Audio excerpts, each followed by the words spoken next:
This may well be the last Orlandoo Hunter that I'm gonna build. Like and subscribe to know why. What's up guys, welcome back to LRC. So I'm being sent another Orlandoo Hunter product again. This is, wow, a very good looking truck.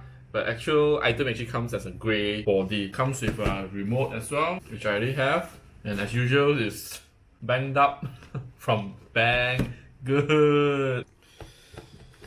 Now let's check this out together. It's a 132 scale. As I always said, Orlandoo Hunter engineers are crazy people because they downscale a full 110 scale cars into 132 scale without any shortcutting. This is the manual as usual in high detail.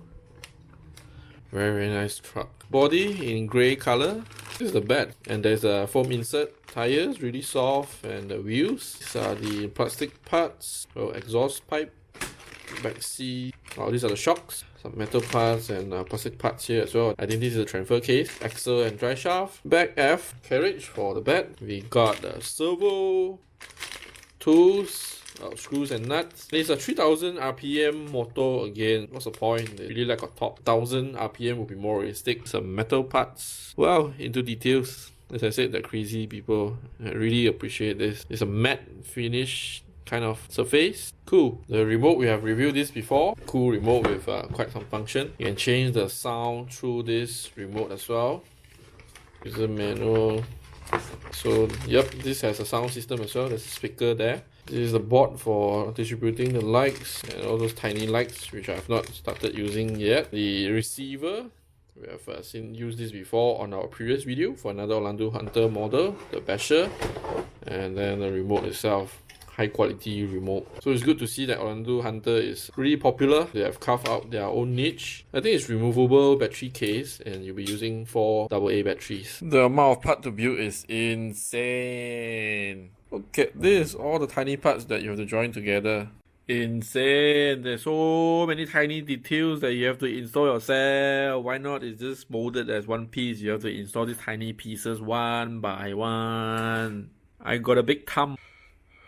Now, don't get me wrong, it's not a quality issue. In fact, the quality is superb. Despite the small size, everything fit perfectly together. Tolerance is on point. The only issue is that it takes a hell of a long time to assemble because there's just so many details in it, even those that you can't see. And this is the reason why I always say Orlandoo Hunter engineers are crazy people. I mean, they can make it simple, design it with less details so it can be cheaper. They could take a shortcut, but they didn't. Whatever details that is on a real car is on this tiny 132 scale as well. And after days of assembling, if you look at here, I'm not even done yet. The body is not painted yet. Light clear parts, they are not installed yet. Receiver is not installed yet as well, which I'm going to do it later. This is my first Orlandoo Hunter. It was a Jeep. I converted it to a monster truck. A Tamiya mini 4-wheel drive lunchbox body shell, and the wheels, which happen to have the same wheelbase. And this one took me 5 nights because this is my first Orlandoo Hunter build. The parts are so tiny to figure out. This is my second one. This is the basher or bouncer, and this one took me only, I think, 1 night or 2 nights because I'm already familiar with the axle linkages and everything, so it was almost like a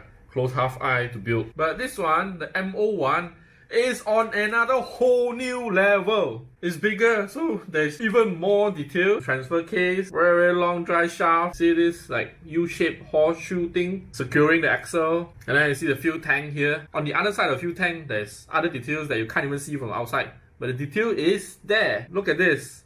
This side step thing. Oh my god, this consists of 4-piece. Very tiny 4-piece that you have to build it yourself. The wheels, this is a 2-piece wheel. There's a wheel adapter, then the actual wheel on the outside. There are 10 tiny screws and 10 tiny wheel nuts per wheel. So there's total of 40 of them, 40 plus 40. Real leaf spring, I think about 5 pieces of them at different sizes, at a different length. I like that the side actually has this Orlandoo Hunter wordings. The front cap, you can flip it forward to expose your electronics. So a lot more space in this model now compared to this. The details in there.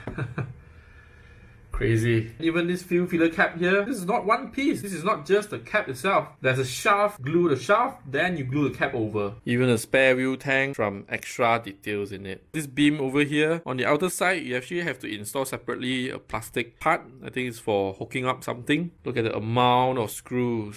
Then the back, they can mold this in one mold, but they didn't. This is 5 separate pieces that you have to glue it together. I have not installed my side mirrors yet because I'm going to paint it. But actually, it looks very good even in this material color. So we can carry the rock bouncer behind the MO1. Look at the mechanism, like the real thing, and very, very smooth. There's a tiny toe hook, but I don't think it's gonna last. It's just glue on, there's no screw. What is this extra details here? The outcome, actually, from the looks of it, this looks very, very good.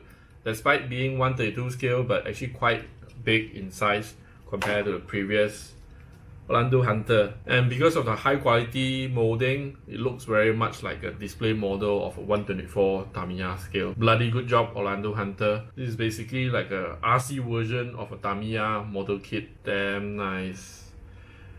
It may not look as good in the video, but in front of me, this is very desirable. I'll have to end the video here. I'll shoot the drive video on a separate video because this has taken a lot of time. If you have not subscribed, please click the like and subscribe button, and I'll see you on the next video doing a drive review of this. So see you, bye!